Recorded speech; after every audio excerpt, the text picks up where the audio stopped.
Ladies and gentlemen, welcome to this fourth real-life test of the ultimate diving watch, the 20,000 feet by Swiss Military Watch. My name is Frank Berg and I'm the CEO of Montre Charmex, the manufacturer of the 20,000 feet. We are here in a quarry, in a still active quarry, just outside of Sissach, a town in Switzerland about 5 kilometers away from Liestal, where we have our headquarters. On my right, you see Mr. Klossner. He's a specialist, an explosive specialist with the local police force. Mr. Klossner, thanks a lot for coming by and for helping us with this project. Out of curiosity, have you done anything like that before? No, I haven't at all, this kind of work. I didn't. What do you think? I mean, you said you haven't done anything like that before. Do you expect our watch to succeed, or do you think it's going to be torn apart? Well, that's a good question. I'm wondering if she will succeed, but I guess she will. I mean, we would be quite surprised if it didn't, but we will know in a few minutes.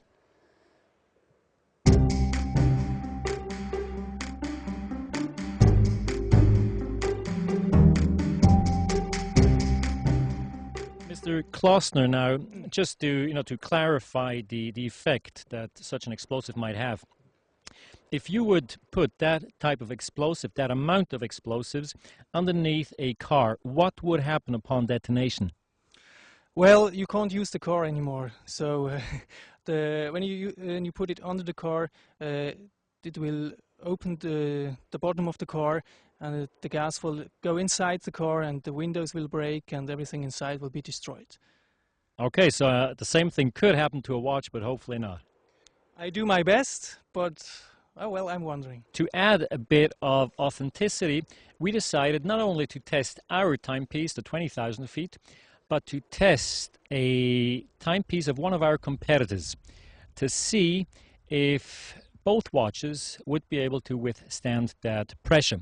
Now, as a lot of you know, a lot of the high-end watch manufacturers, they don't really have their watches undergo tests like that. What they do is they give their watches to some superbly looking models using the watches on a catwalk, but they don't submit them to real-life tests. We're going to change that.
Mr. Klossner, could you please confirm that the watch is still working? Still working, yes. Thank you. Welcome. You just witnessed 2 explosions which we effected on one of our timepieces, 20,000 feet, and a timepiece of one of our competitors. The first explosion, we used 125 grams of the explosive. The second explosion, we used twice that amount, 250 grams. I would now like to ask Mr. Klossner here on my left to tell us some details about the type and the strength, especially the strength of the explosives used. Mr. Klossner, could you give us some details, please?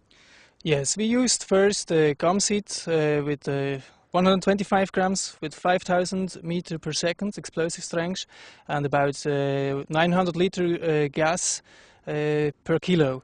And we used the same explosive in the second explosion we did with the 250 gram also comes hit with 5,000 meters per second. Yeah.